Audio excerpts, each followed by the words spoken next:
Let's just have a blast to relieve my anger.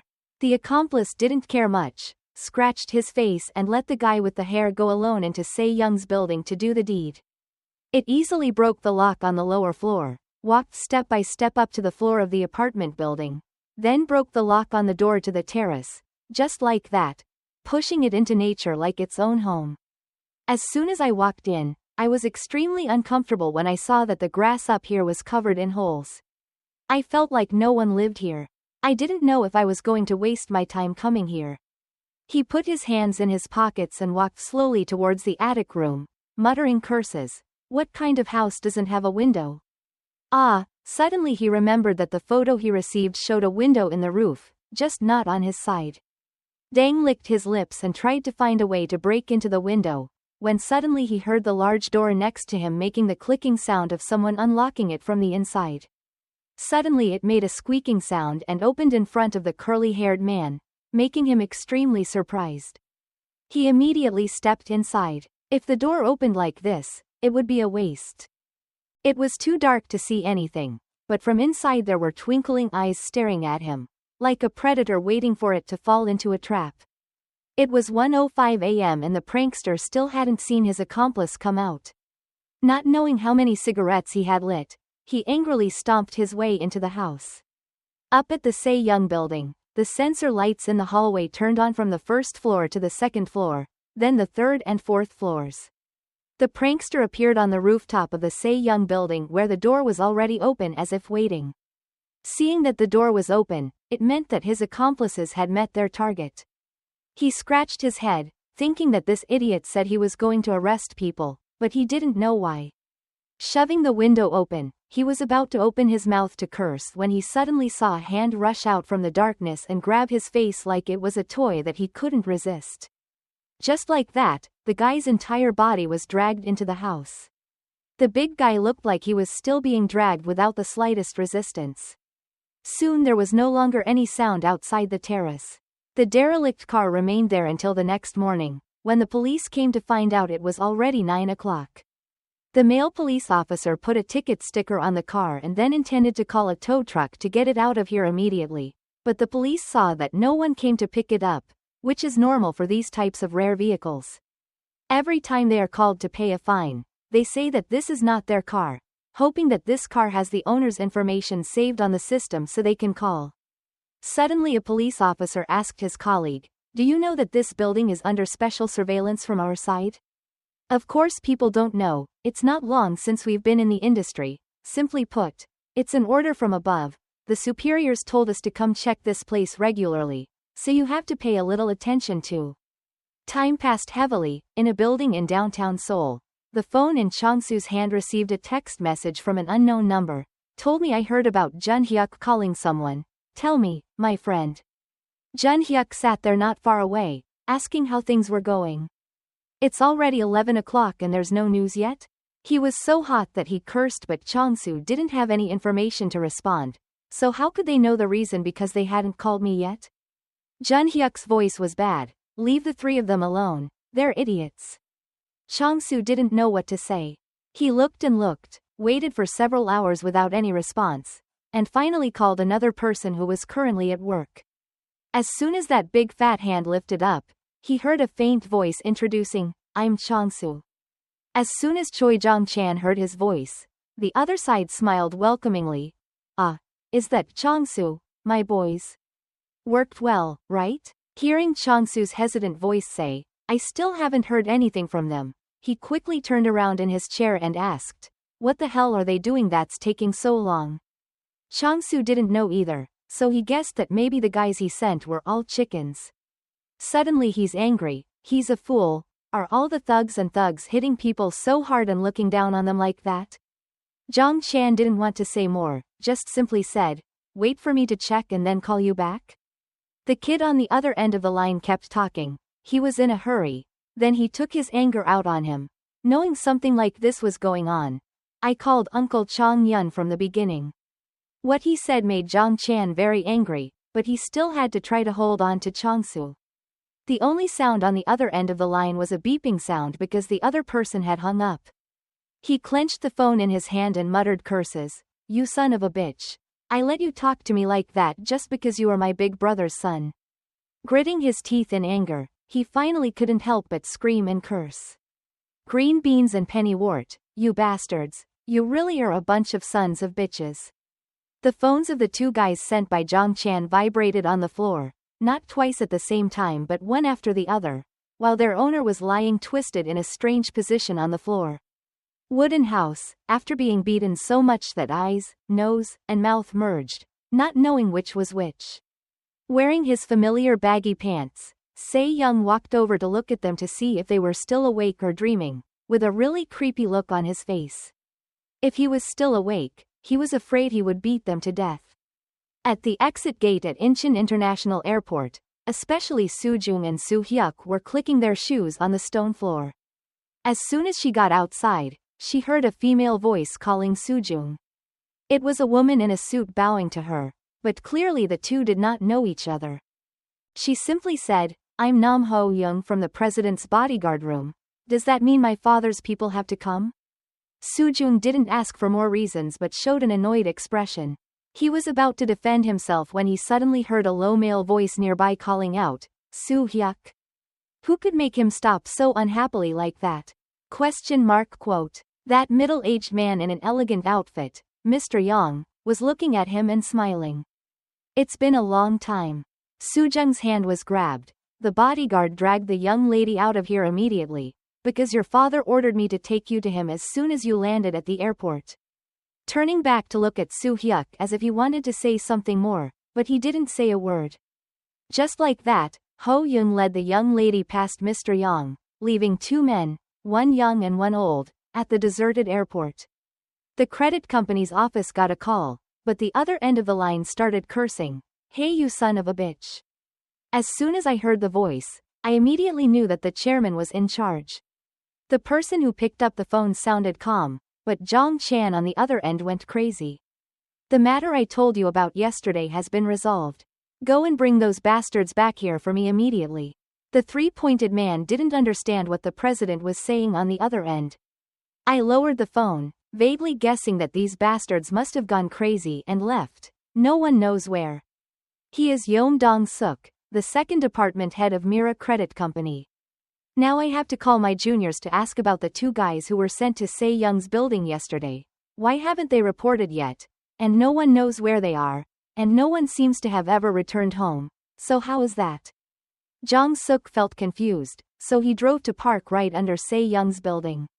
He got out of the car that had the same color as the suit he was wearing, looked back and forth, then asked a junior to drive him down. "Is this really the place?" He said yes. Jong-suk looked up and wondered what was wrong with the other two guys, or were they both drunk so they didn't pick up the phone.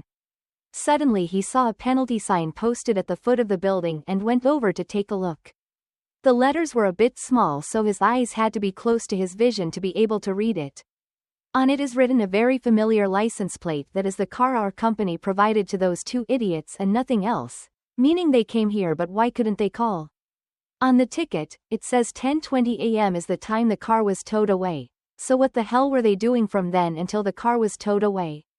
Zhang Chan stomped down the hallway full of anger. He walked trying to suppress his anger until he reached Yeom Jong-suk's room, quickly opened the door and rushed in and cursed, "Hey, you dog, in the room." There was no Jong-suk, just a guy with a drugged-looking face smoking. As soon as I glanced at him, I discovered that the director was coming, but before I could even bow, I saw him getting angry, causing the man to obediently come forward and ask, "The director came here on his own for something. He just wants to know why the room is so dirty. Where have all those bastards gone?" The drug addict was shaking like a leaf and stammered, telling the department head to order everyone to gather. He was on his way there now. Zhang Chan didn't know where he was going. He stopped when he heard about Se-young's building. "Isn't that where the two thugs were sent last night?" That afternoon, Dong-suk called Zhang Chan. Before he could say anything, he heard his voice cursing on the other side. "Where have you been, you son of a bitch? Why haven't you picked up the phone?" Too familiar with the chattering style, Dong-suk did not speak back but only replied in a low voice. It seemed like a problem had arisen. Only then did old Zhang Chan begin to calm down enough to listen. Hearing Dong-suk's cautious voice on the other side informing him that the 2 people we sent were missing, he remained silent and became extremely calm and calculating when he heard his junior report. I feel this Se-young building something's wrong. That's why you gathered all the others there. He immediately received Dong-suk's affirmation. You must definitely clarify this case. It sounded tense. Jong Chan didn't curse anymore but only agreed once. I heard my brother thank you on the other end of the line and then hung up. Not long after standing, the juniors came to greet Big Brother. Dong-suk gently turned his head and asked if they were finished yet. They all said in unison, Big Brother, and then he and Dong-suk entered the building. Whoever he married looked as brazen as a gangster. About 20 guys piled into the small hallway of the building leading up to the attic room. Starting from the 4th floor, they spread their bodies across the stairs so Dong-suk could take a smoke before starting work. Seeing that the auspicious hour had come, he ordered him to be captured for me. The first guy used his leg to kick open the door leading to the rooftop, hit the wall with a loud bang, and then they followed each other and ran across the rooftop's artificial grass. From there, creating cover for the remaining guys to continue running with all their strength, leaving Dong-suk alone standing below, smoking a cigarette, waiting for his juniors to solve the problem. Very quickly, I heard the sounds of punches and punches coming from above. Thinking that everything had begun, he leisurely walked through the stairs, hearing the fighting sound more and more clearly. Maybe by the time we got there, that kid would have turned into a pile of mucus. Before reaching the rooftop, he heard the fighting stop completely. Dong-suk guessed it was over, thinking he was worrying too much. Suddenly, a figure flew out right in front of our eyes. A person who had been beaten to pieces, sunk deep into the concrete wall behind him. The helmet on his head shattered into several senseless pieces of plastic. Dong-suk looked at the guy falling aside and was shocked to realize that it was his junior, not the middle school kid they needed to catch. He began to feel scared, swallowing his saliva and asking what was going on. How could this happen? The sound of someone's footsteps stomping on the ground was menacing. From behind the terrace door was a body so huge that it blocked the light. Dong-suk was so scared that he fell on his butt to the ground, tried to step back and stammered out asking who the hell you were.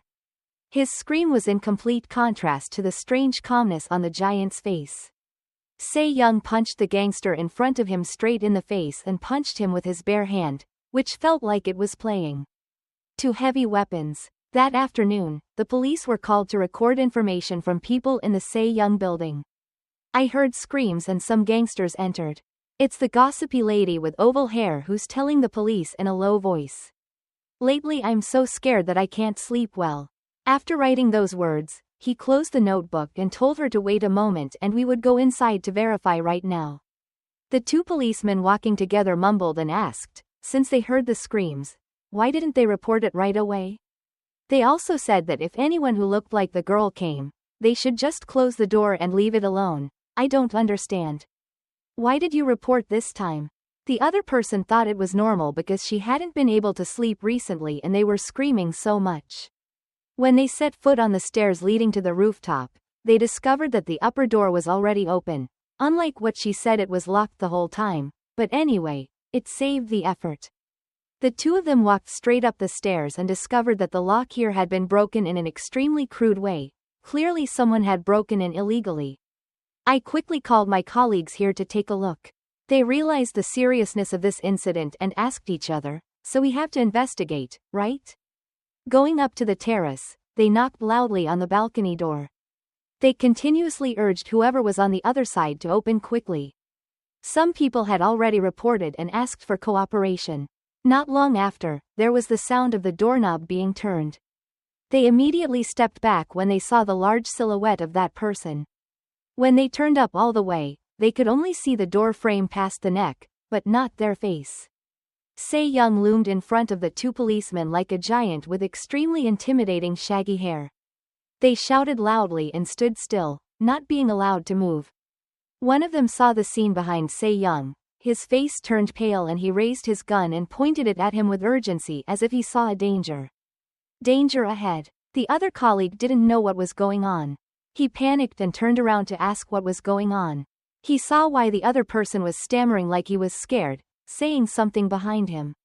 He tilted his head to see if there was something behind him, but he didn't expect to see something like that.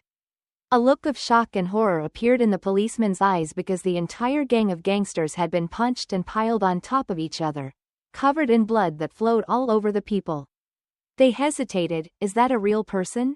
Looking at the giant in front of them again, the two policemen felt like their two quail eggs were about to wither. Don't look at people with such a scary look, okay?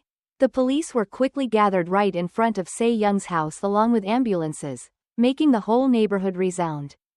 They slowly entered and gradually brought people out, but not far away was Zhang Chan's four-wheel drive vehicle that was just waiting to arrive. The window glass hadn't even been rolled down yet and I saw his pale face inside with a single question. Why is it like this? When you see people covered in blood being rushed out by medical staff, it seems like no one escapes. At that time, the police on the rooftop were still being questioned by Se Young about his identity. He just repeated over and over again that I didn't have a residence registration number, making the policeman want to get extremely angry, thinking that this young man was determined not to cooperate. He slowly called out to this policeman, which was enough to make him so scared that he had to stiffen his voice and try to ask again. How? What? Who would have thought that this giant would be saying, I'm 18 years old this year so I don't have a residence registration number. My name is Tak Se Young, a student at Nungwang Middle School, dropped out of school in 8th grade. Well, there's no need to say the reason. But he couldn't say anything because his lips were pressed tightly together in pain. The colleague behind him was calling to tell his boss. He said his name is Tak Se Young, and immediately received instructions to leave that place immediately. Repeatedly over the phone with the chief that Tak Se Young was only 18 years old but was nearly 2 meters tall. Clearly there was something strange.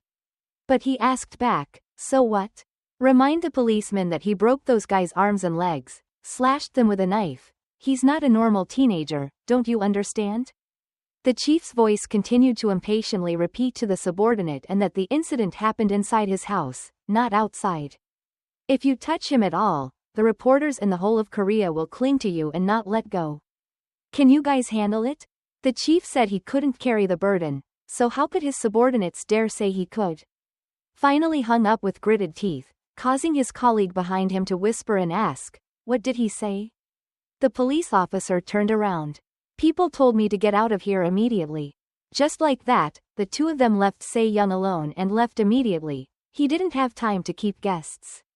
A moment later, he picked up the phone and called the other end. I'm going to America. Hearing my nephew decide what he had longed for so long, his aunt smiled happily and asked, is that true? On the other end of the phone, Se Young smiled, but as soon as he heard his aunt tell him to talk to his uncle, he said no need. You don't have to say it right away, because I want to go but that doesn't mean now. So what? On the other end of the line Se Young said, I want to travel for about a year, he said to Auntie while looking at the giant sword hanging next to his body. I'm still very young and foreign countries it's so dangerous that I want to go to all of Korea first. Worriedly, I reminded my nephew that no matter what he wanted to do, he had to quickly go back to school. Now that he was too old for a normal student, Se Young did not object but tightened his grip on the sword in his hand. He changed the subject, simply saying that it had been a long time since I went out so I just wanted to go here and there for a little bit. That would help me calm down. I wanted to travel without having to worry about anything so I will not contact you in the near future. No matter what, the boy agreed to go out. His aunt breathed a sigh of agreement and advised her to keep in touch anyway to give her peace of mind. He lifted the sword aside, hung up the phone and said goodbye to his aunt, but if she saw eyes like this, she definitely wouldn't feel reassured. Jun Hyuk had just called Chong Soo when he shouted into the phone to question him. What is this? It's been 2 days and there's still no news, are you kidding me? As soon as I heard Chong Su's voice explaining, I tried calling them but couldn't. Jun Hyuk immediately screamed and cursed. What are you talking about, you son of a bitch? If business doesn't go well at this time, Soo Yun will jump in and wipe your ass and laugh at your face. Is it possible that even with all those things, you still don't get excited?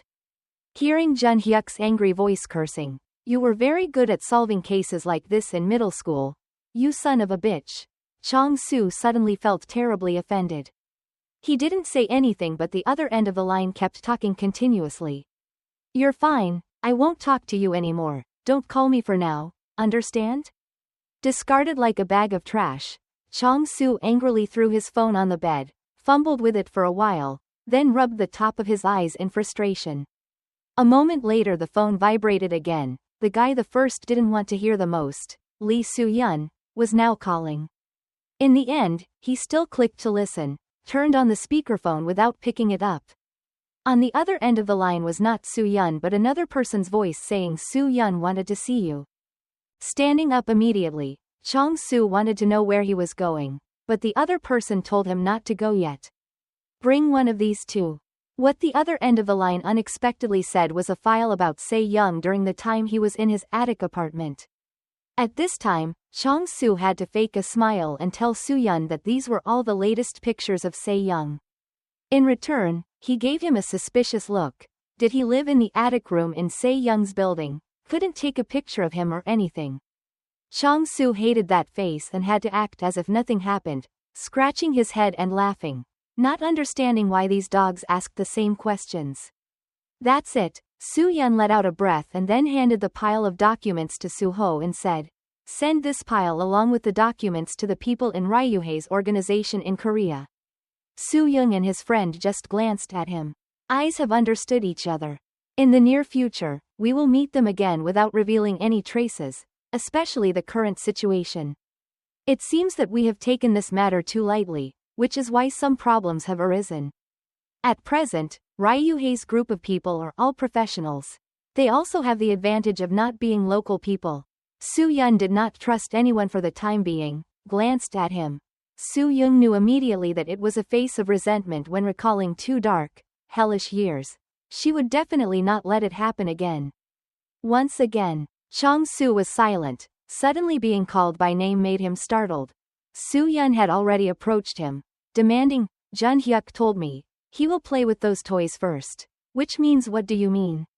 Soo-yeon's eyes didn't give in, causing Chong-soo to hide and stammer, I'm not sure anymore. But the next few questions made Chong-soo sweat more and more. He said he didn't know and had no reason to lie to Soo-yeon, but this guy clearly didn't trust him. Just keep asking questions. Suddenly Soo-ho's phone rang, interrupting the interrogation. The gangsters announced that they would drag that kid out and bring him here within the next hour. Why so fast? Soo-young tilted his head in wonder, but when Soo-yeon heard that, his face immediately grinned. If that's the case then all the better, we just need to wait, right? Where they are staying is a closed apartment building, built with 2 frontages in the middle of downtown Seoul. Just sit here and wait, the toys will be delivered to them. The person they sent quickly stopped the black car under the Se-young building. 2 figures dressed in historical clothes got out of the car and said to each other in Japanese, we're here. A bald guy told someone on the other end of the line that it would be done now. They walked straight up to the rooftop without any problems, looking like a pair of cards. A bald guy and a bald guy. A suit with strange patterns, accompanied by a brother as big as a bear with full muscles. Truck repeated to the person next to him, Kenta, our target is a kid, only 18 years old, but looking at the bloody battlefield in front of us, I think we shouldn't take this lightly. Where? He raised his hand to start the joint a bit, and asked his friend if he wanted to start right away. Suddenly that big hand placed it on his shoulder without saying a word, causing the bald man to turn around to see what was going on. Kenta's beast-like eyes stared at the attic door, feeling that something terrible was radiating here. He immediately concluded that inside there were animals kept. The bald man didn't understand anything. Why were there guard dogs? Why was it so quiet? Listening to Kenta's correction, it's not a dog but a keeper. Shock doesn't understand anything. There's no reason for there to be a keeper here. Maybe there's a wolf inside. It's in the middle of the city, Grandpa. Yet Kenta didn't laugh, and said it was possible. Being bald started to feel something strange. The 2 of them walked cautiously, then stopped playing in front of the metal door and reminded each other, we must carry out the mission very carefully. As he was warming up, swinging his arms and legs to prepare for a punch to throw the door open, he saw it flying towards him. Se-young used just one fist to blow the door away. pressing the guy behind it into the metal fence behind him. The guy's head was pressed into the mesh by the heavy door of the attic room. Only the sounds of, aha, could be heard. Kenta saw his colleague being punched like that right before his eyes and immediately went crazy, shifting his target to the giant muscular guy in front of him. Se-young also quickly realized that this prankster had another accomplice. He was like a giant bear swinging his fist towards Se-young, but due to the height difference, he punched him straight in the face with a fierce sound. Even though he had used all his strength, Kenta's white eyes could not believe that this brat did not dodge and just used his face to receive a direct punch. His fist trembled on Se-young's face and then stood still when he realized that he was turning around, preparing to swing a powerful fist at that dark-skinned face. His punch not only had the effect of making people angry, it's painful but also has the effect of making the rooftop floor crumble. Hold your muscular fist in place for a long time. When Se-young lifted it up, he saw the face of the wild bear from before turned inwards. The outer front teeth had fallen out and were nowhere to be seen. Blood shot out from him, adding a few dried blood stains on the wall, making the scene at Se-young's feet right now look like hell. The guy staggered and threw the metal door aside, intending to help Kenta put this kid down, but he didn't expect to see him being beaten to pieces. And I was also facing a devastating blow from him. Se-young, Su-yun and the others had just been waiting for a while and lost their patience. They asked Takashi across the table why he didn't come with them. He put his hands in his pockets with a very confident look. He said it wasn't necessary. Those guys are the best of the best, the Japanese trio. Takashi very proudly told everyone to wait a little longer. There's nothing to worry about. So why does Su-yun have such a strange feeling inside? A moment later, the phone in Takashi's hand trembled. Looking down, he saw the name Kenta written in Japanese. He looked unhappy and raised the phone to his ear with an annoyed look. Why are you calling me? I told you not to call if there's no specific reason. I didn't hear Kenta's voice but heard a young man's voice on the other side responding. So you're that Japanese guy? Takashi's voice clearly wanted to know who the opponent was, but he didn't expect to hear Kenta's voice screaming loudly underneath Se-young's clawing feet, which was a sign that he was defeated. The Kenta I know is a delinquent who can take on anyone, even one-on-one, but now he's screaming like that?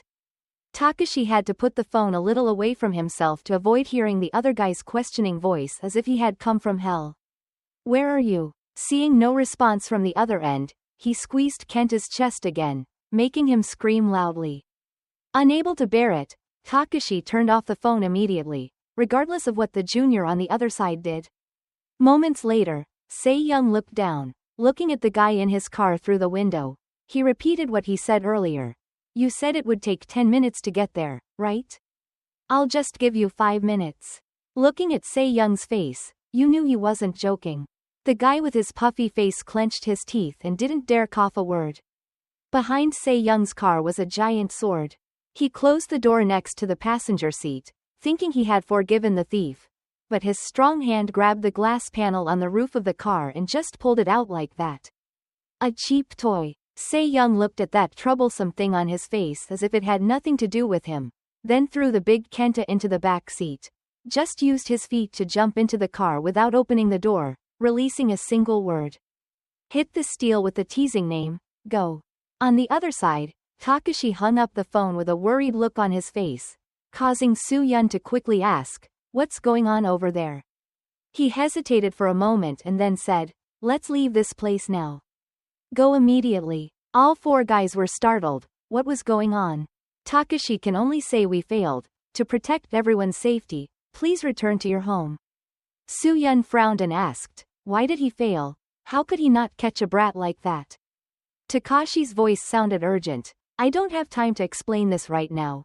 We need to move to a safe place and then I'll explain everything. Yet the 4 kids in front of him were still naked, looking at Takashi like a crazy person. He frowned and repeated, for our own safety, we have to leave this place immediately. Su-yun refused to keep repeating, it's safe, it's safe. What's so dangerous about leaving here? He roared like he was crazy. I almost laughed in his face. Just bringing that brat here was a failure, and now there's nothing to say about the safety of these guys. Before the bridge was finished, Everyone in the building heard countless panicked screams coming from outside. Takashi worriedly looked east and west. It was definitely that guy. That guy was already here. It's true that professionals are different. Indeed, Se-young went under the high-rise building and looked up.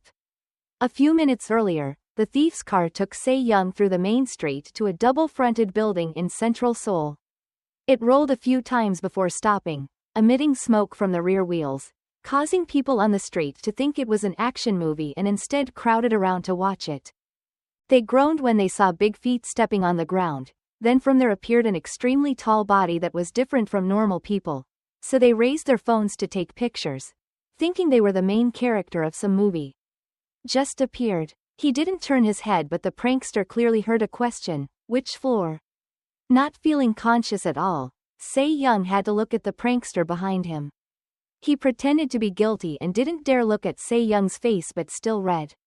Exit number 8. Floor 8. He turned around but didn't leave. He said he had to lead the way for me. Wasn't he self-aware? He kept waiting for someone to ask him for help. What's wrong with that? Chalk hugged his puffy face and tremblingly replied yes, then went inside with him. The group of people talked about a lot of things. How could someone be that tall? What was that sword? They were definitely filming. Suddenly the back door of the car fell off, or more accurately, the entire left side of the car fell off the car, revealing a large body of Kenta that had been crushed to pieces. It was clear that it was a real person, not a movie set. The crowd's faces turned pale. When they realized the truth, they screamed and shook the whole area. That was also the scream that these kids on the 8th floor heard. Soo-yun wanted to know why there was screaming, but who could answer? Takashi waved his hand and said there were 3 stairs to get out of this place. Soo-young glanced at the boy who was considered the leader of everyone and asked. Go ahead now, although it's unclear who that person is, it's clear that he came here to find us and is still waiting below. If she had to choose one of 3 stairs to go up, then Soo-yun's decision would be to spread out to move safely. All 5 people looked at him in denial. If they spread out like that, anyone who encounters that guy will definitely be arrested. Chong-soo pointed at Takashi and said, let's go down together. There are guards, but the situation now is not like what they think. Soo-yun lost patience and ordered that whoever could escape should call the police, not caring how everyone was divided. Soo-young hugged Soo-yun tightly, determined to go with his friend, so he glanced at Suho next to him, pointed to the stairs behind him and said, you go there, and you Chong-soo, go up the stairs. On this side. Hastily pulling Soo-young, he called Takashi to come with him. He hesitated for a few seconds because those 2 people were also contracted customers, but now there was no other way, just listen to Soo-yun's words. Stop. So the 5 people fell down 3 times and rushed out of this place. Chong-soo mumbled curses at the damn guy but had to split up according to the original plan and escape from this place. It's true that Se-young's foot stepped on one of those 3 stairs. I wonder who was unlucky enough to meet him. Running quickly down the stairs below, Chong-soo ran and cursed. That bastard Lee Soo-yun said to go together, but he didn't expect to only be able to go 2 floors. He saw a large shadow waiting for him below in horror. This was definitely not someone he could deal with. While quickly running after Takashi, Soo-yun asked if he had brought the papers or not. That was also important. The exit was right in front of us, but right at that moment, we saw a pair of feet moving forward shouting, stop quickly. The whole group stopped immediately, anxiously waiting to see who was behind. Who would have thought that a group of policemen were raising pistols at them, wanting to know their identities? Everyone's hearts seemed to stop beating at this moment. Each person showed a different expression of relief, but in the end it was the same day. Now that I'm alive, Soo-yun will forever remember today's scene. Who the hell made me so scared? As for poor Chong-soo, he was now lazily opening his eyes, hearing someone calling him. Just as my subconscious mind returned, it saw my face pressed against the cold floor, my hands tied behind my back, making it difficult to move. The driver's side woke up when he heard someone's voice, but when he turned his eyes to look at the owner of that voice, it was a guy with ridiculously strong muscles. Even an elementary school student would know this guy. The owner, and has a shaggy beard and hair like a forest man. Who is that? Chang-soo couldn't make out the appearance underneath that bushy hair. Waiting for his vision to hit something terrifying, he turned around and replayed it. Realized that he was a young man with a clean-cut face who had been beaten so much that his parents couldn't recognize him. He was now coughing through a mouth that had broken teeth and was full of blood. Tears, and nose were mixed together. The exact shape was unclear. What is the form? After all, Chang-soo is just a playful dude. He found this scene enough to scare him to death. Plus, what did the muscular guy next to him say to start it? He was completely startled and asked, "Mister, who is it?" According to Se-young's expectations, this guy certainly didn't recognize me. But I haven't forgotten you guys for a single hour. What he was waiting for had arrived. Several military helicopters and reporters had been dispatched to this building, along with many police cars blaring their sirens below. A commander held a small speaker and stood in the middle of a row of police raising shields, harshly calling out, "We don't know who you are. First declare your identity and the reason you did what you did." Se-young looked at the scene outside. He chose this view because he wanted to see everyone clearly so everyone could see him, and also let Chang-soo next to him know clearly what his hostage situation was like. Standing in front of the direct helicopter light, Se-young gently called Chang-soo, which scared the little boy to death. He couldn't understand why this guy knew his name. Who exactly was this guy? When he heard the other mouth move, "It's me, it's Tak Se-young," he saw the anger in this big guy's eyes along with the terror that entered his heart. "I know Tak Se-young, but that kid was originally the one I led and trampled under my feet." In the past, Tak Se-young was a skinny middle school kid compared to the young master Chang-soo, who was well-fed, physically developed, and could only withstand being kicked day after day. Yet in front of Chang-soo's eyes was now a big, muscular guy. He couldn't believe his eyes and unconsciously repeated, "Are you Tak Se-young?" The police below had just heard him say his name. Mi immediately ordered his subordinates to quickly investigate the background of a person named Tak Se-young, and called the students who had been taken to the hospital to ask if anyone knew this name. Meanwhile below, on the 4th floor, Se-young still stood tall like that with the helicopter's lights shining straight at her. Chang-soo listened but he didn't understand. Is this bastard really Tak Se-young? In the past that trash was as tall as this guy's groin was. The same. Why is it now so horribly different? What kind of dog shit did he eat that got so big? Se-young's mouth, hidden behind his long dark hair, moved. He began to talk about 3 years ago, causing everyone present at the scene to pay attention to his words. That is a clue for everyone to know who he is without having to look up old documents. A reporter there turned pale. Does 3 years ago mean the case that year? He raised his right hand and pulled out the giant sword he was wearing on his back, placing the tip of the sword directly at the blonde man's neck, making him turn pale. It opened its mouth a few times when it felt the cold piece of metal cutting into its neck, causing a line of blood to flow. Can't bear it anymore. Chang-soo opened his mouth wide and screamed like a person whose throat had been cut. Before his throat was cut, he was already crying loudly, making Se-young hate him unbearably. His eyes turned to the group of reporters filming close to him. My parents did that to call for attention, but in return, you have destroyed everything. Today, from this moment onwards, he roars with all the volume he has. Right here. I swear that all of you will pay the price. My head. Soon, Se-young's image was broadcast live on all screens. The place was crowded with passers-by. They said it was a hostage situation near the Samsung subway at around 11 p.m. tonight. Mobile police and local police are confronting the hostage-taker. Hearing Se-young's words, many people watching the news vaguely guessed that the hostage-taker was the couple's middle school child who burned himself 3 years ago. That was 3 years ago, but now he's still a teenager under 20 years old and has that muscular body. People had a lot of questions. Reporters were busy reporting continuously, fearing that someone was impersonating the little boy that day. So the police had to urgently investigate carefully, including his hometown. His so is not to be confused. The police officer knew that among the 2 hostages being held, the blonde guy was the son of the director of the Aegis security company. No matter how you looked at it, it could not be expected that this would end well. Because Aegis Security Company is the largest bodyguard security service provider in Korea, headed by director Kim Sang-pil, on the surface it is an extremely strong company due to its responsible for protecting the next president, but in reality this is a nationwide gang of thugs.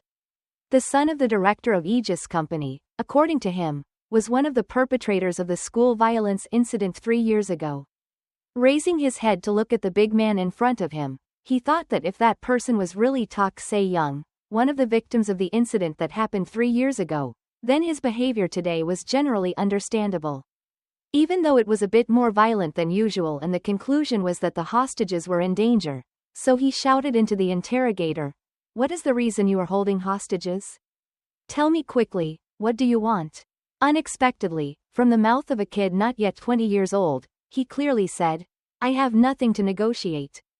This is what scares a police officer like him the most. There's nothing more terrifying than a guy holding a hostage without making any demands.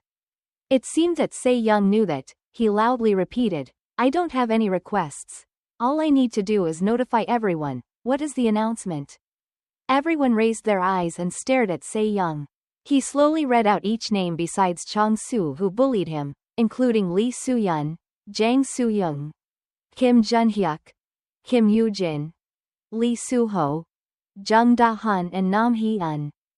As for the last guy, he couldn't read his name because he was under Se-young's sword. His eyes were shining brightly, his face was full of menace. "All of you will die right by my hands." On national television, he continued to declare, "Your parents will also die at my hands, and your brothers and sisters in your family will not even try to escape." Needless to say, everyone present, whether watching directly or indirectly, was shocked. What the fuck is wrong with this kid? He raised his hand to show his power to everyone below. Whether you call the police or call the army, it's like the hand is squeezing back. Do whatever you want to do, because death will come for you one by one. Death comes from my own hands. I will find you or you must find me before the police get here, because if you don't stop me then I will kill all of you with these or these hands. Next to him, Chong-soo was terrified, crying countless tears but still stubbornly turned around to question Se-young. "You know that you won't be safe if something happens to me, right? Then my father will find you, and make you go through things to beg for death. Do you think you can escape? Okay son?" Seeing Se-young's big arm clenching the sword tremblingly, Chong-soo thought he had succeeded. He was trembling. No matter how big he looked, he was still a coward that day. Who would have thought that Chong-su's eyes could now see clearly, not that the mouth was scared but that he was angry. Se-young's face looked like he was from hell staring at the warm blonde boy. This brat's soul seemed to fly straight into the sky. Looking down at the crowd below, he shouted to everyone to look closely. "This is my declaration of war." After saying that, he lifted the tip of the sword a distance away from Chong-su's head, using just one hand to send it flying in a beautiful arc. Right before Chong-soo could finish the words, "Se-young," he slashed the blonde guy's neck very decisively, separating the boy's head and body, and just like that, stood there watching the blonde man's head fall straight to the sidewalk, bouncing like a deflated balloon. The police were silent for a few seconds when they saw the hostage's head falling off right before their eyes. The reporter could not believe that he came here to report and would see such a terrible scene. In a moment, the whole scene was chaotic with screams of terror, but Se-young comfortably placed the tip of his sword on the floor, looking like a monster who had defeated the prey he had been hunting for so long. His face was no different from being watered by the Hell River. The entire scene was broadcast live to all people's media. The television station hastily cut the scene to transfer to the studio image but it was too late. The scene of his son's head being cut off was shown clearly and realistically right in front of Kim Sang-pil, who was clutching his iPad, trembling in disbelief. Slamming it down on the table, Kim Sang-pil had never felt such anger as he did today. That damn son of a bitch. How dare he do that to his own son? His tears streamed down his face full of hatred. "I will definitely kill the person who touched my son." The second most bitter person was certainly Jang Sung-chan, who had just become president not long ago and saw such a chaotic scene unfold before his eyes. He dialed the number to call the secretary to connect him to the police station chief immediately. The chief was staring at the screen showing the scene of Chong Su's head falling to the ground, so he picked up the phone and listened respectfully. My name is Lee Sung-bok, not much to say. Sung-chan wants to know if he has confirmed that what is happening on the screen is real or fake. As soon as he heard the news from the department chief, Sung-chan did not I can't stand it anymore and roar. So why hesitate any longer and give the order to shoot that son of a bitch? Two streams of light from the helicopter shined directly at the main character of today's event.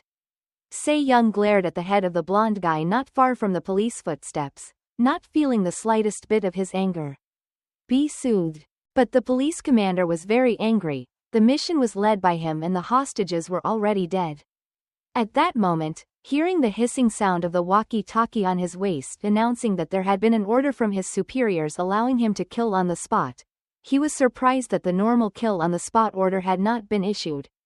Yet now Gunnery Team 1 is ready on a nearby rooftop, Gunnery Team 2 is the same, and Gunnery Team 3 has also been mobilized at different points opposite the building where Se-young is standing, preparing to fire bullets at him.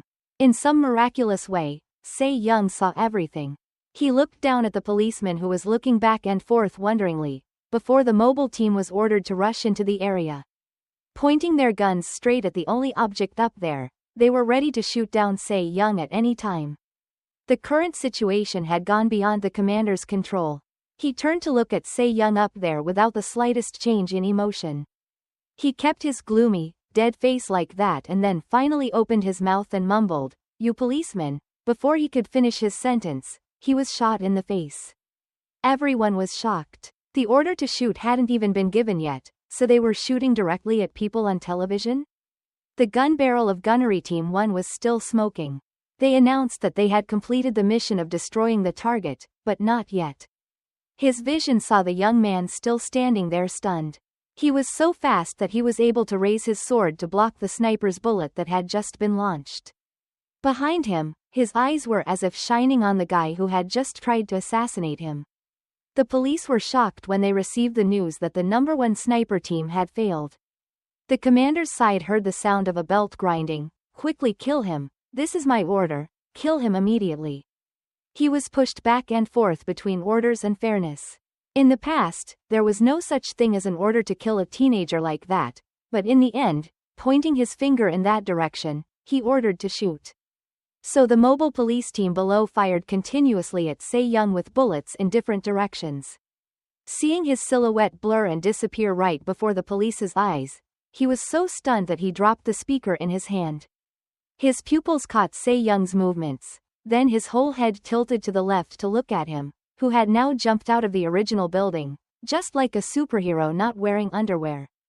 How can you normally do that? He aimed at a building on the other side of the street, then used his sword to slow down while his legs swung up on the handle, slid all the way down, then used the momentum to throw himself in a circle and land on the ground without even realizing it. Any scratches on his body. However, what just happened made Se-young extremely angry. He knew that he would become the target of the mobile team's attack on the ground.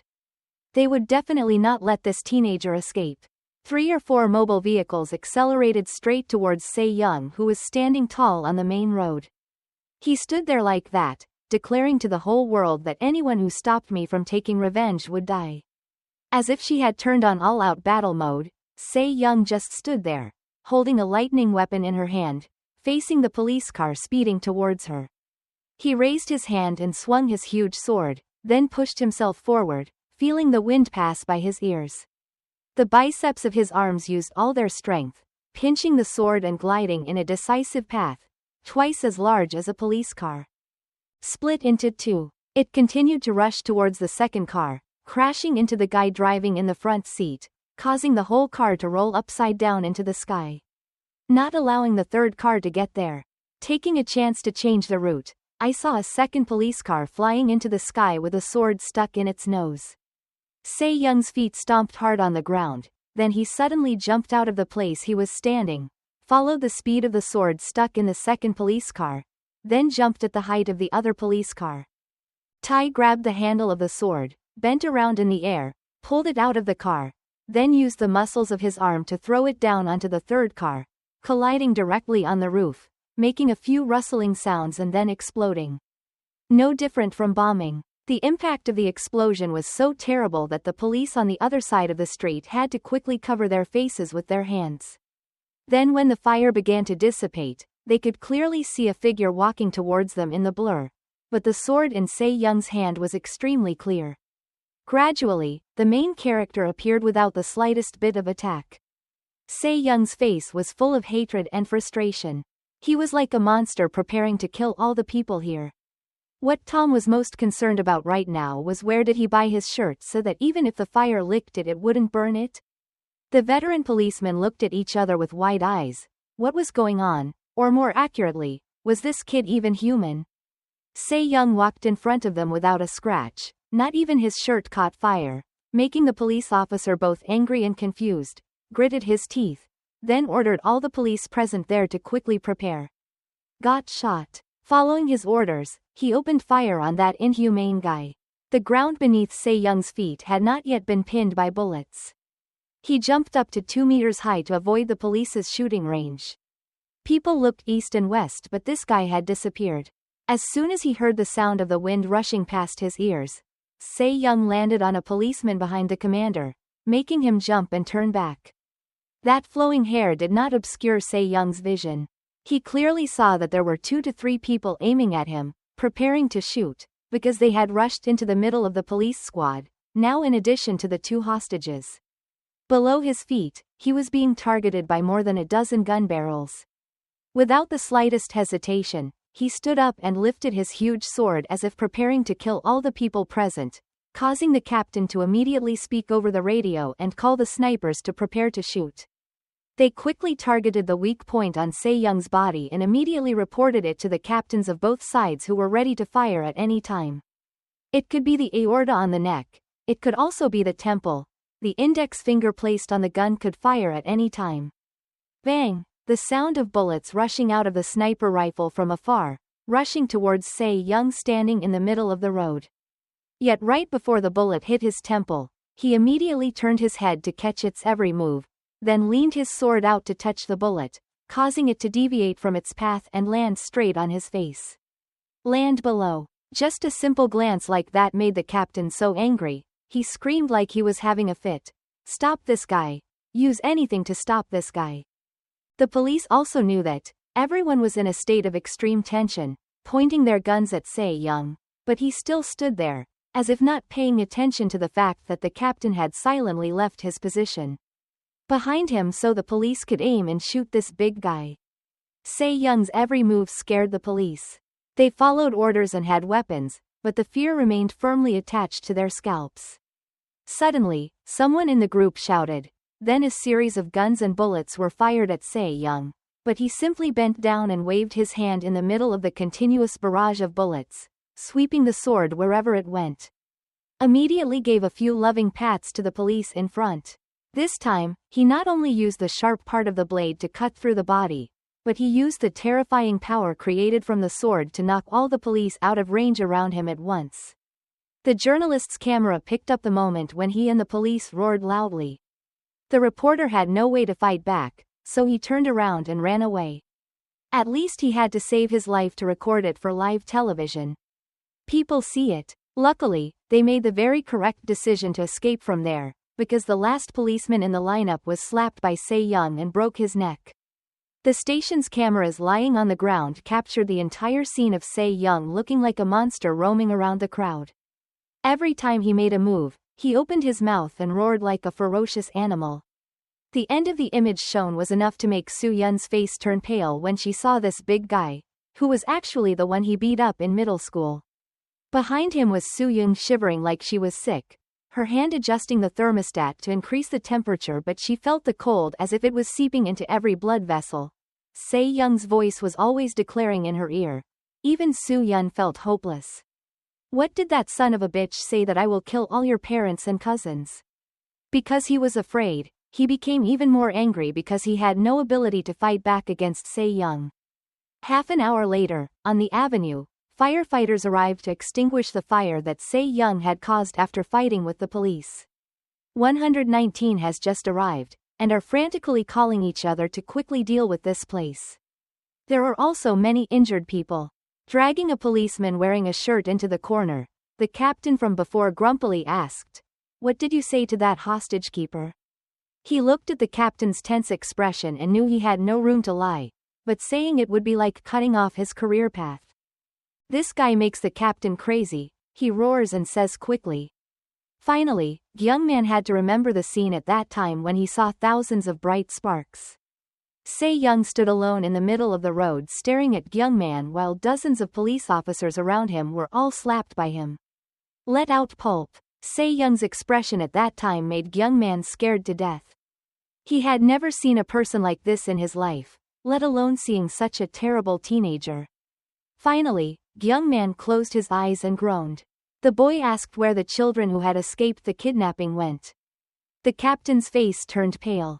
Looking at this expression, "You already said it, right?" But still asking again, "So what do you say about it?" The young man gritted his teeth guiltily and admitted that he had said it. The children were taken to Shingen University's hospital, immediately receiving a face-shattering slap from the merciless captain. The young man leaned to one side and then wet his clothes right in front of the captain, completely fainting. He pulled out the walkie-talkie from his waist and urgently called the forces. "The hostage taker is heading to Shingen University Hospital. Repeat, the hostage taker is heading to Shingen University. Everyone go there quickly." Soo-yun and Soo-young had not said a word to each other since arriving at the hospital, each with a different mood sitting in a corner. The atmosphere seemed thick. But unfortunately, as long as the lights were on in the hospital room, there was no way he could escape Se-young's sight. He had already arrived at a building on the opposite side of the hospital, locked the target, and now all he had to do was move forward. More and it's done. Soo-yun's hope was extinguished when the news station reported that the prisoner responsible for the hostage incident had escaped the scene. Escaping from the police siege is one thing. The important thing is that until now no one has been able to determine this guy's location. Soo-yun was bitter in fear. The room seemed to be engulfed in the trembling of both of them. Unable to bear it anymore, he tightened his grip on the remote control in his hand, opened his throat and shouted two curses to relieve the frustration in his heart. And that's when Ho Chung suddenly opened the door. Her face was quiet as she looked at the student as if she had just been cursed to the face by Soo-yun. "What else?" He's looking at his new sister angrily. Luckily Ho Chung doesn't have any comments, she just said quietly. "I came from the president's guardroom and behind me there were many men wearing jackets entering the room without having to ask Soo-yun's opinion. They simply said, 'I will escort you two out of here.' Then a tall uncle walked up to the president's daughter, picking her up along with the blanket wrapped tightly around her like a child. Then immediately leave the room." So-yun looked at Soo-young's unwillingness to resist, not knowing what to do, then finally followed the group. Currently, following the president's guards is probably the smartest choice, but here, who knows when that bastard came to find him. Soon, there were no more people in the room, but every development was captured in every detail by Se-young on the opposite floor with 110th eyesight. He took one step off the rooftop of that building and then lowered himself down, looking like he was committing suicide. At that time, I didn't know that the group of people who had come to escort the two of them out of the room was because the police captain had pulled out his radio to announce that the hostage taker had escaped to Shingen University Hospital. The news from the police was transmitted directly to the guards' radio. They immediately stopped in the hallway with extremely serious expressions and then one of them raised his hand to signal everyone to stop. An uneasy Soo-yun kept asking over and over again what was going on, but no one answered. Then she saw Nam Ho Chung nod his head slightly to say he understood. However, the situation was not yet completely determined. On the glass window near where he was poking, he saw Se-young's huge figure covering his face and jumping in, using his giant body to ram the entire glass door. Before his feet even touched his eyes, he swept across the group of Soo-yun and Ho Chung and then rushed into the opposite wall with inertia, creating a terrible gas wave, causing everyone present to quickly cover up to avoid getting stuck in pieces of glass. Anyone who sees this scene will definitely not believe it. After landing from the rooftop of the neighboring building, Se-young jumped straight to the 20th floor of the university hospital, creating an extremely spectacular appearance. That girth. The group of people in the security room did not run away but stood vigilantly waiting for the smoke and dust to clear. The hospital wall had a huge hole in it and suddenly a small white sound rang out when Se-young's hand appeared at the edge. Wall. They began to sweat, raised their heads to look at the person who had just appeared and mumbled. This can't be true, right? Se-young looked like a monster who had just stepped out of the nest, looking at the uncles who were several dozen centimeters shorter than him. His eyes were generally not interested, but just glanced over and tried to guess how many people were here and how many people had to pass to get to So-yun. Se-young's look made him terrified, so scared that his teeth and lips clenched tightly together without being able to move. Suddenly, someone pulled So-yun's coat and ran in the opposite direction. It was Nam Ho-chung who grabbed him and called, "Quickly move with us to the elevator on the opposite side while the bodyguards are ahead. We'll be the one to block Se-young's path." He looked at the mice running away and asked, "Where are you going? Don't you remember that day how your parents' power made my parents suffer? Because of me?" But they absolutely did not give up, they burned themselves right on the square. The more he thought about it, the more he hated it. He clenched his lower lip and roared the name Lee Soo-yun, creating a huge stream of air, like a high-powered fan blowing loudly through the hallway.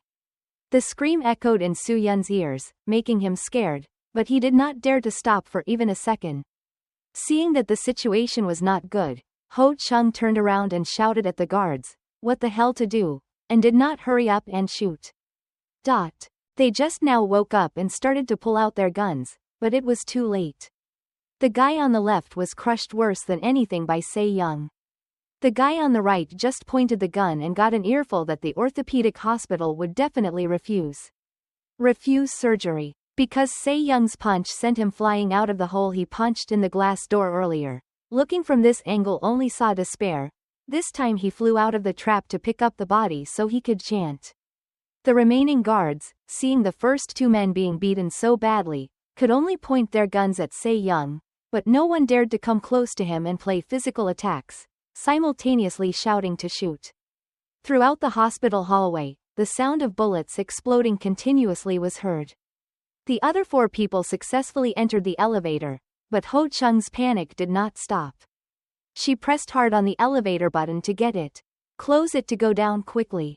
Only a few seconds passed but it felt like a century. The door was not closed but every time I could hear the groans of the guards echoing clearly. Then the sound of someone stepping on a pool of their blood towards the elevator door made the other 3 people wait cautiously. At first, seeing a policeman in a suit appear made them less worried for a moment, but when that face looked up, his teeth and lips were mixed and he was losing his mind. Only by raising his hand to call for help did they realize that they were theirs. Thought wrong. The poor guard was pulled back by some force. Hearing the rustling sound, he saw that his body that was still moving was now stiff on the tip of the huge sword. His body was lifted high by Se-young, looking down at the crowd of people in the elevator. At that moment, the elevator door closed without anyone paying attention because the scene before them was too horrifying. Soo-yun stood frozen like a statue. Everyone inside also had the same feeling of horror. Ho-chung didn't know what just happened. Was that guy even human and could be so terrible? Seeing the number 10 gradually change to number 9, Soo-yun screamed, "Why are we going down? Aren't we going to leave here by helicopter?" Before they could respond, above everyone's heads, they heard an extremely terrible rumble that made the elevator feel like it was just going down. They looked up and silently asked something. In Ho-chung's terrified eyes, it was clear that her thoughts were completely consistent with the current situation.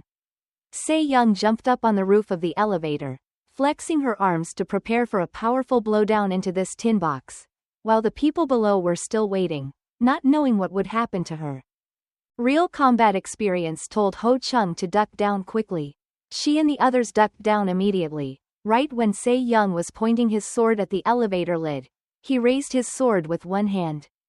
Used such force to stab the sharp object that it punctured the entire elevator ceiling. Luckily, Ho-chung called everyone to bend down quickly. If they had this thing from head to ass it would definitely be no different from skewered meat. The elevator started at number 3. She turned to call everyone as soon as the door opened. "We have to get out of here immediately." Soo-yun turned pale and couldn't say a word. Now every second and minute from the third floor to the first floor was so long that it made people impatient. Seeing the tip of the sword quietly retract, before he could breathe a sigh of relief, he saw Se-young plunging into the entire area of the roof. Luckily, Shingen University's elevator is built higher than usual, so if you sit down, that long sword won't hit anyone's head. Just as Se-young was going up, the elevator door opened on the first floor.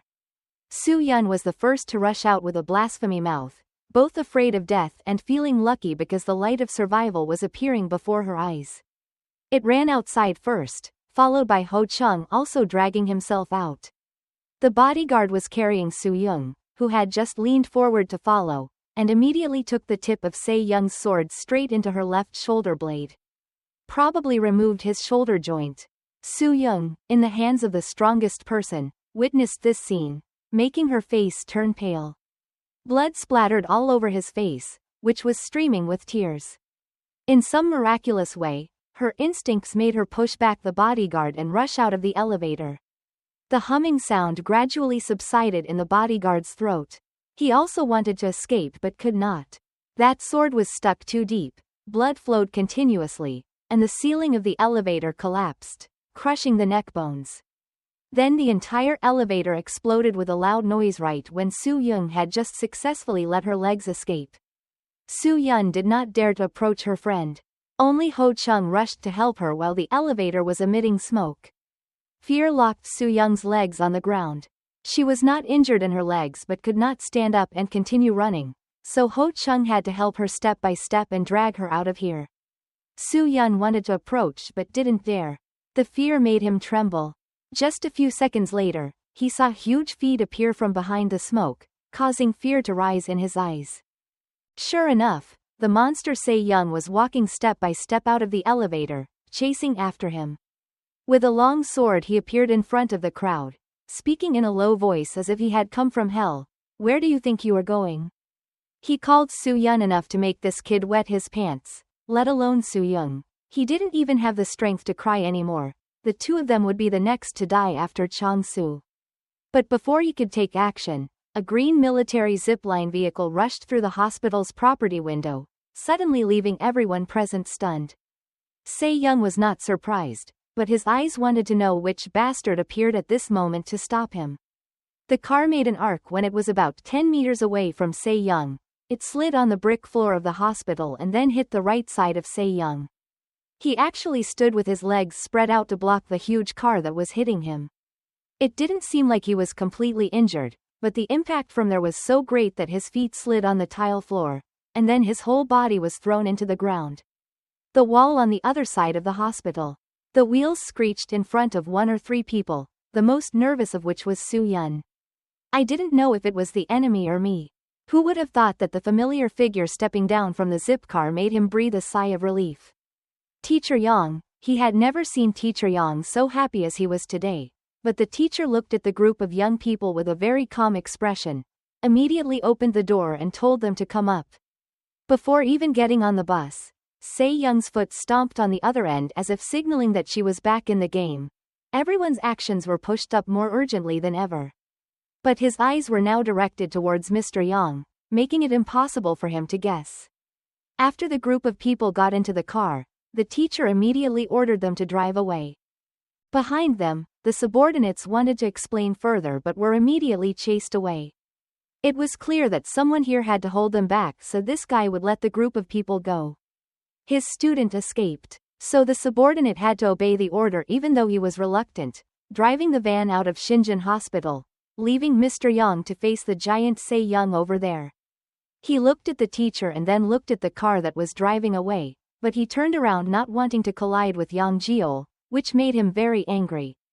He pulled out the gun from his side and fired 3 consecutive shots at Se-young.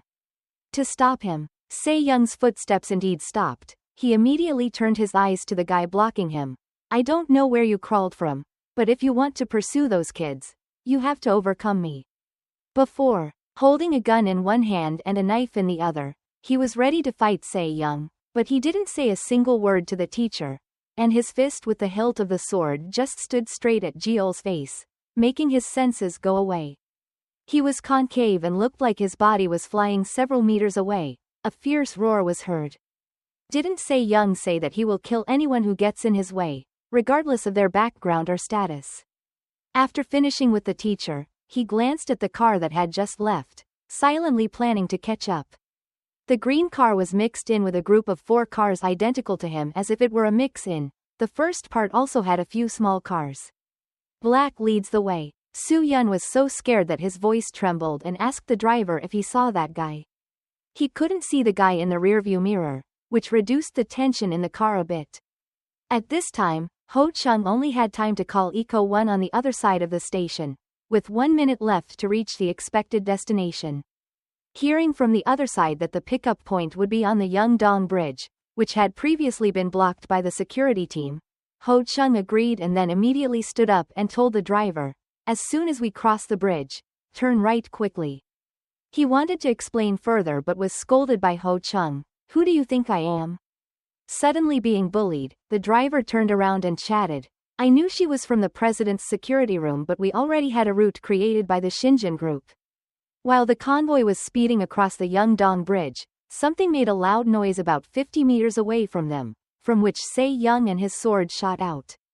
Seeing clearly under the silver moonlight, his eyes were no different from those of a predatory animal. "I just didn't know if Se-young could aim at the right car with the 2 girls or not."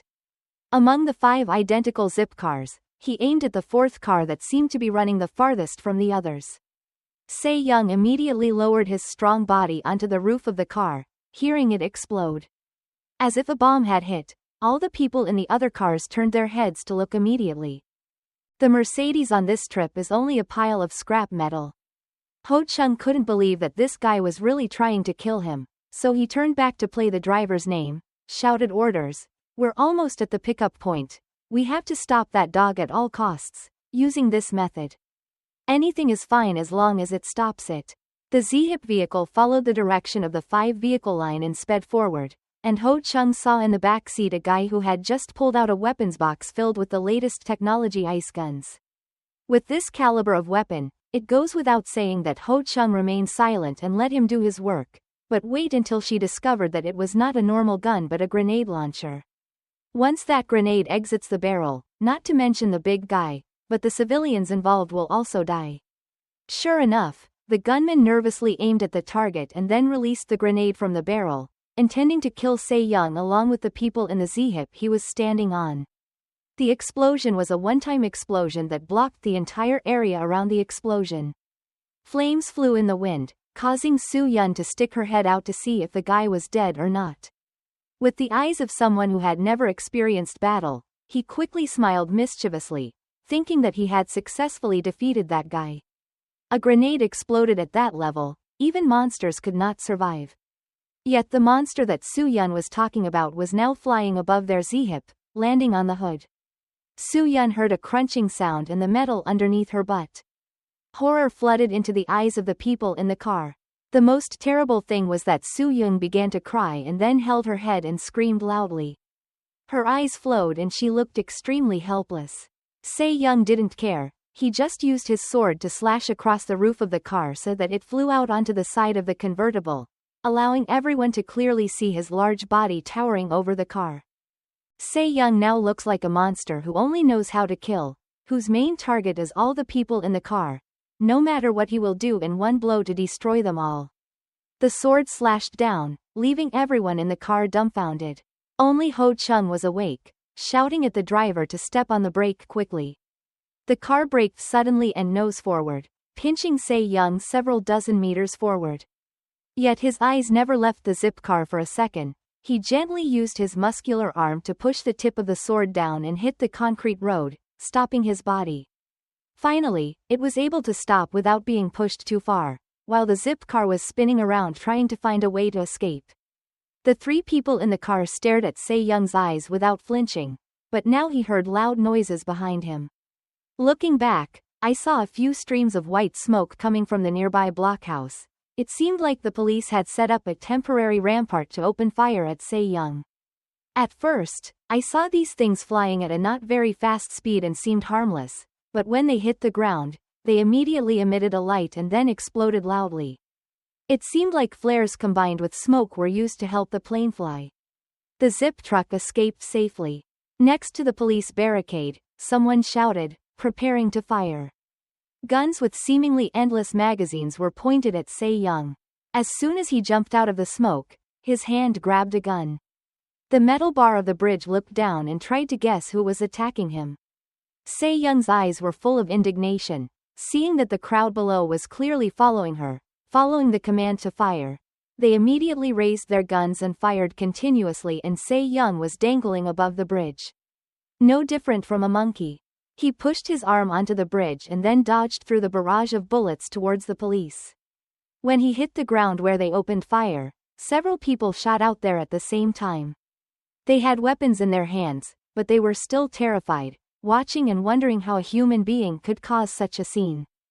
Se-young stood there like a god, staring at his brothers and that brat over there. He softly said, "If you want to live, leave here." They turned pale. It was the first time they heard a criminal facing so many armed people so clearly give him a choice. Se-young's eyes were extremely impatient. He decided not to get out.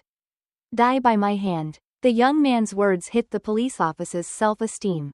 They didn't care what this guy wanted to say and just pointed their guns straight at him, ready to shoot him several times. While busy with the police, the zip car stopped at the helicopter pickup point. After repeatedly looking to make sure it had escaped, even when the helicopter stopped to pick up not far away, he still felt terribly scared. Just a few more steps to get on the helicopter, but the police officer where Se-young was standing flew into the sky like inanimate dolls. Just a flick of his hand made people fall with a thud. Fell to the ground. Each person's head and neck were broken in a unique way. His eyes never turned back to look at them, only staring at the guy who was preparing to board a helicopter to escape from here. The other two had already reached the top. Only Ho Chung was climbing up and Soo Yun was eye to eye with the big name in the distance. Stomping one foot on the ground, Se-young used all his strength to prepare to throw the sword at the helicopter. At this distance, he could clearly destroy it and cause the other two to follow suit. But then Se-young stopped and then he gently retracted his hand and mumbled that it couldn't be done, so he let the helicopter start and leave the bridge. He watched and thought to himself, "You two can't die that easily," so the helicopter took her and Ho Chung away from Yeongdong Bridge. Se-young's eyes were still following him. He silently told himself to wait for the horror to flood the minds of the survivors and then let despair engulf them. "At that time, I will find each of you one by one." He walked briskly on Yeongdong Bridge, leaving there to prepare for his next plans. That day, the Blue House had to hold an extremely urgent meeting to broadcast news as well as videos collected from the avenue during the fight with Se-young. In the quiet meeting room, the screams of terror from those he killed rang out, piercing the nerves of the big men present there. Some people couldn't bear to see Se-young's face, like a beast, appearing clearly on the screen. The video stopped at that point. The secretary spoke up to let everyone here know that the suspect's name is Tak Se-young, currently 18 years old. The last location people observed was on Yeongdong Bridge.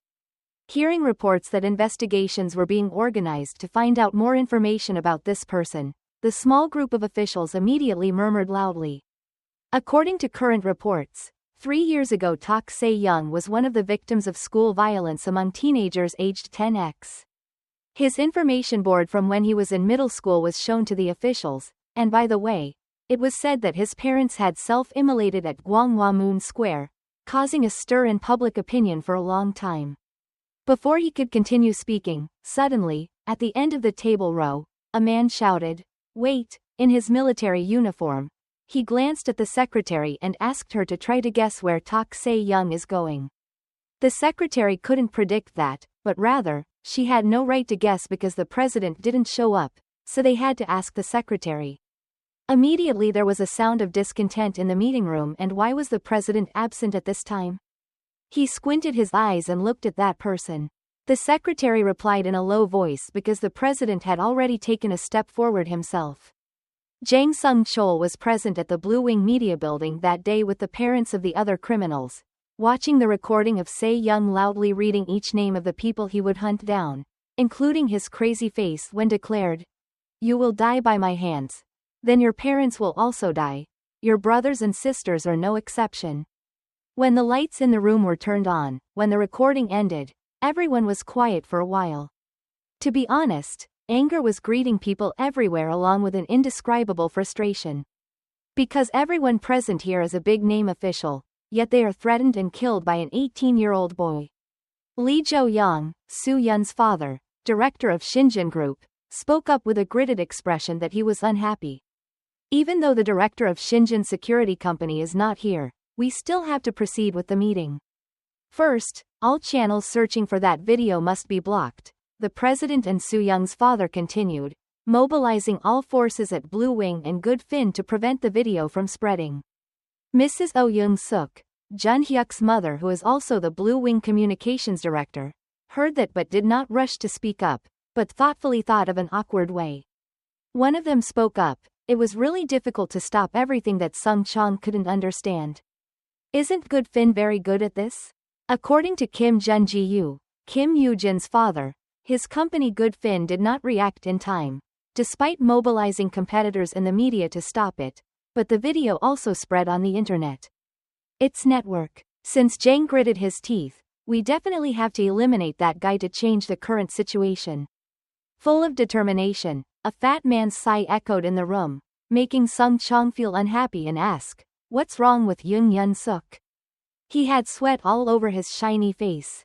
He was Da Hun's father and the owner of Nan Financial Savings Fund. Of course he didn't want his son to be in danger. But that guy stands in front of the gun without even blinking an eye, so how can we destroy him now?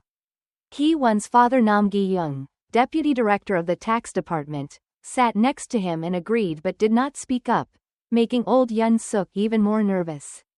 That guy even managed to avoid the arrow gun. How can he kill that kind of person? I heard that Soo-young and Soo-yun came back from death's door. How can a monster like him stop them? Because Jang saw that what he said was right, the bullet couldn't even penetrate that body, so that kid didn't pay attention. Mrs. Jong-suk continued, that brat didn't even bother to dodge or run away. The president then spoke up saying that it was just the police being careless. If they started using mercenaries and the army, or even using firepower early on, that kid would most likely not be safe. Like this. Only if you were the president here would you dare to say such words, but people look back and forth, thinking that calling in the army and mercenaries on this matter means it's serious at the level of national security and defense. Sung Chul added that there was no need to capture that guy, but to use every possible method to eliminate him. Jong-suk suddenly interjected and asked, "Who among us will that guy find next?" That is the most divisive question. No matter who such a monster comes to find, I'm afraid that person will not be able to resist.